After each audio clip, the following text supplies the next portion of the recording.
Dandadan has always been a series that thrives on chaos, the good kind of chaos. You know, the type that both unpredictable and deeply rewarding.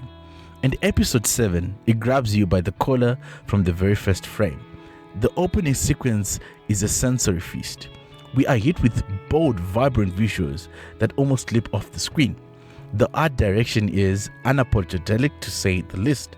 It's the kind of work that demands your attention, not just through sheer technical prowess, but through incredible sense of style. Take the character art for instance.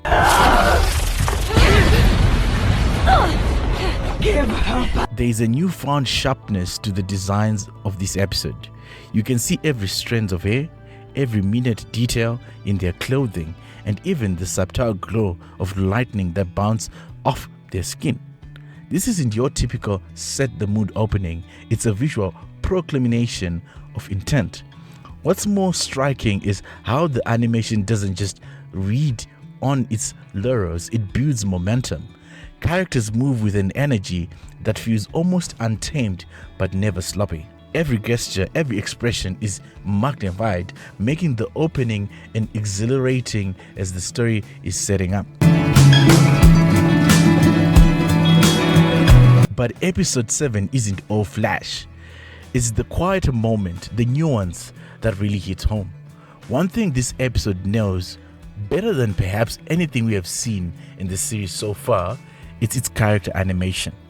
There's a subtle evolution here, a layering of emotions we haven't fully explored. Sure, Dandadan is known for its wild, over-the-top expressions, those exaggerated, larger-than-life reactions that make you laugh out loud.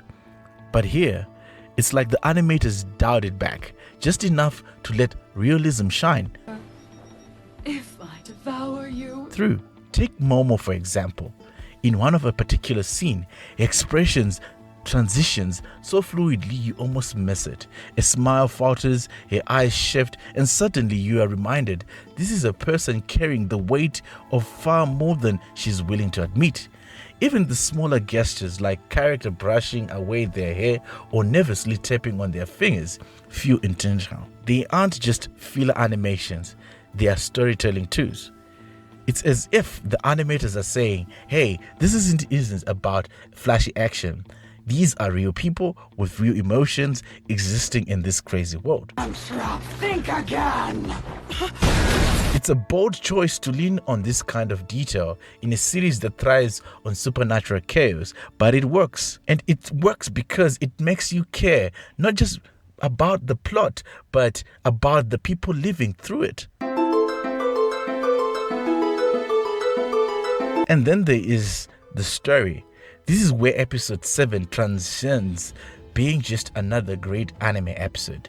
It becomes something more. At its heart, this episode is a love letter of sacrifice, specifically a mother's sacrifice.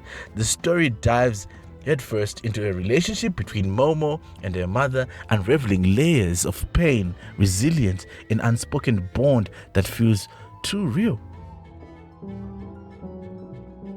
We see the length of Momo's mother has to gone to provide for her, but what hits the hardest is how the sacrifices are portrayed, not through grand gestures or melodrama, but through small, heart-wrenching moments. A late-night shift, a quieter mood shared in silence, and those little looks exchanged between them that say everything words can't. This is where Dandadan separates itself from so many of its counter comparisons. It's not afraid to get raw, to hold up a mirror to the quieter struggles that define so many of our lives, and it doesn't sugarcoat it. Momo's mother isn't perfect. She is flawed, tired, and at times distant, but that's what makes the sacrifice all the more human.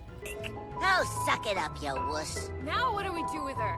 By the time the episode closes, you are left in awe, not just for the spectacle, but for the emotional depth. You can't help but feel that this isn't just a story about Momo and her mother, it's a story of all of us, about the silent battles we fight for the people we love. If episode 7 of Dandadan is proof of anything, that this series is more than just a wild ride. It's capable of hitting you with where it hurts in the best way possible. Between the dazzling visuals, the nuanced character work, and the story that feels deeply personal, this episode doesn't just raise the bar, it shatters it.